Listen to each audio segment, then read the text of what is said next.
வீடியோல சொல்ல போறது ரெண்டாவது ப்ரோமோ தான். பட் இருந்தாலும் நாமினேட் ஆகி யார் யார் இருக்காங்க அப்படின்றத வந்து லைவ் மூலமா உங்களுக்கு அப்டேட் பண்ணுறேன். லைவ்ல என்ன நடந்துச்சு அப்படின்னு சொல்லி பாத்தீங்கன்னு சொன்னா, ஓட்டிங் எத்தனை வந்துச்சு அப்படின்னு சொன்னா, நம்மளுடைய ரவீனாக்கு 5 ஓட்டு, விசித்ராக்கு 3 ஓட்டு, விக்ரமுக்கு 4 ஓட்டு. இதன் அடிப்படையில வந்து 3 பேர் தான் நாமினேட் ஆகிருக்காங்க. ரொம்ப ட்விஸ்டா இருக்குல்ல? கண்டிப்பா எனக்கு ட்விஸ்டா தான் இருந்துச்சு. பிகாஸ் இந்த அளவுக்கு டைட்டா வந்து இதுக்கு முன்னாடி நாமினேஷன் வந்தது இல்லை.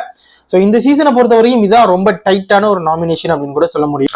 ஸோ இதுல இந்த வாரம் யார் வெளியே போறாங்க அப்படின்றது ரொம்ப ஒரு த்ரில்லிங்கான ஒரு விஷயமா இருக்கு. பிகாஸ் மேபி விக்ரமா இருக்கலாம், ஒரு நாமினேஷனா ஒரு எவிக்ஷனா இருந்துச்சு அப்படின்னு சொன்னா, இல்ல 2 பேரா இருந்துச்சு அப்படின்னு சொன்னா ரவீனாவா விசித்ராவா அப்படின்றது ஒரு கேள்விக்குறான ஒரு விஷயமா இருக்கு.